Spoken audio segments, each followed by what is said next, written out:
Attablé face à Eric, je le regarde écrire. Je ne peux m'empêcher de remarquer son geste méticuleux, les petites lettres rondes et bien droites espacées régulièrement.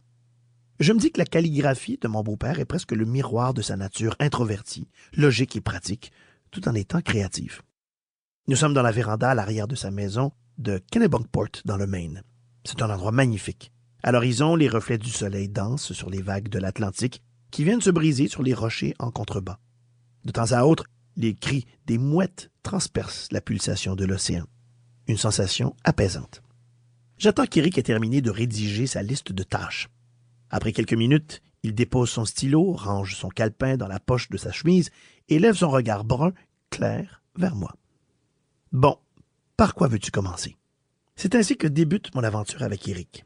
Je n'ai pas vraiment conscience de ce qui m'attend, mais je suis curieuse et j'ai hâte de découvrir ce que cet homme de 75 ans a à raconter. Et j'ai été surprise qu'il accepte de participer à ce projet malgré sa timidité légendaire et son aversion des projecteurs. Grâce aux efforts mesurés mais assidus de mon mari Andrew, il a fini par céder. Papa lui a-t-il fait comprendre, ton histoire peut aider d'autres gens. Il pourrait tirer une leçon de toutes les épreuves que tu as traversées. Avant de donner son accord, Éric a posé 2 conditions. Il fallait raconter les faits tels qu'ils s'étaient passés, sans phare, et le livre devait être publié simultanément en anglais et en français, puisque nous sommes Canadiens, après tout.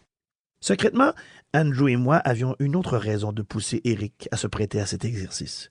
Nous voulions qu'il s'investisse dans un projet. Après avoir pris sa retraite de Molson Coors en 2010, il a dû subir une délicate intervention chirurgicale au dos et sa convalescence, lente et douloureuse, l'avait maintenu à l'écart. Nous avions l'impression qu'il s'isolait de tout et de tout le monde. Ce livre était le moyen que nous avions trouvé pour l'aider. Nous avions cru pouvoir rallumer la flamme qui l'avait motivé pendant sa carrière en le faisant voyager dans le passé grâce à des entrevues et des discussions. En outre, je ne voulais pas perdre l'occasion de recueillir les réflexions et les souvenirs d'un homme que j'aimais et admirais, chose que je n'avais pu faire avec mon propre père. Depuis son diagnostic d'Alzheimer jusqu'à sa mort 10 ans plus tard, j'étais trop accablé de douleur pour penser à noter ses paroles. Tout ce que je parvenais à le faire, c'était observer avec terreur la maladie qui grugeait peu à peu les facultés de ce père aimant, de cet ami chaleureux et de ce chirurgien orthopédique accompli qu'il était autrefois, en laissant une forme muette au regard vitreux affalé dans un fauteuil roulant. Aujourd'hui encore, je ne peux écouter les paroles de la chanson « Prairie Wind » de Neil Young sans avoir les larmes aux yeux.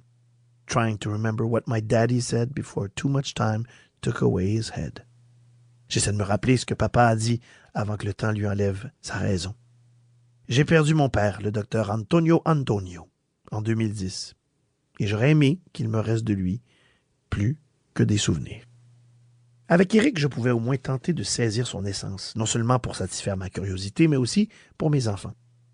Un jour, ils voudront peut-être en savoir davantage sur les difficultés et les réussites de leur grand-père que ce qu'ils pourront grappiller dans les conversations. Plusieurs facettes de Grandpa Eric m'intriguent.